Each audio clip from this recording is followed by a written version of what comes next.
Greetings! Welcome to Save the Week, the show where we choose one saint's feast day from this week and discuss their lives and their impact on the church. The saint for this week is Saint Veronica Giuliani, whose feast day is July 9th, this Sunday. Veronica was born on December 27, 1660 in Mercatello, Italy. Her birth name was Ursula, and she was the youngest of 7 sisters. From a young age, she had a special compassion for the poor, setting apart a portion of her food for them and even being willing to part with her clothes when she saw a poorly dressed child. Ursula's mother passed away when she was 7. When she was older, her father wanted her to marry, but after much persuasion, he allowed her to join the religious life.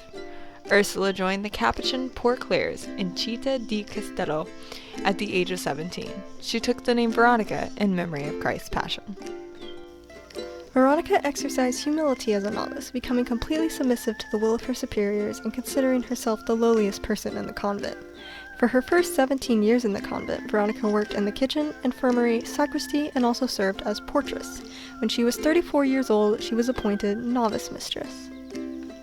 Veronica governed the novices with the spirit of simplicity and humility. She did not permit them to read mystical books, instead requiring them to read books on Christian basics. She taught them the truths of faith and the rules of the order, believing them to be the safest guides on the way to perfection. Veronica's personal spiritual life was very strong, so much so that on Good Friday, when she was 37 years old, she was blessed with the stigmata. She underwent rigorous investigation by the bishop to make sure that the wounds were authentic. She was removed from her office of novice mistress, forbidden from talking to any of the other sisters, and imprisoned in a remote cell. She was eventually even deprived of Holy Communion and was only allowed to attend Mass on Sundays and holy days. Veronica bore all these sufferings with joy and patience, convincing the bishop that her stigmata was indeed given to her by God. She was allowed to resume her duties and regular life in the convent. After serving as novice mistress for 22 years, she was unanimously elected abbess. Veronica did not wish to accept, but finally relented because of obedience. Veronica cared for the convent as abbess for 11 years. A sincerely practical woman, she improved the comfort of her sisters by increasing the size of their rooms and having water piped inside the building. She continued to undergo many sufferings, but she remained peaceful and happy, seeing the trials as a way for her to grow closer to God.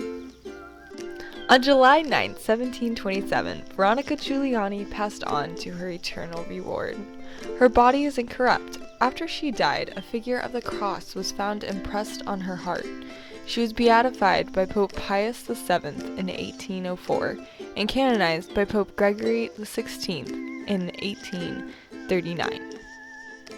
Veronica was a woman of great humility, patience, and love for God. In her younger years, she had been prone to be irritable and dictatorial, but in time she learned to be more gentle and loving, showing that saints are not born perfect but must continually work to combat their own sinfulness. She had a great and sincere devotion to the Eucharist and the Sacred Heart, and expressed the love of God by improving the lives of those around her. Saint Veronica Giuliani, pray for us.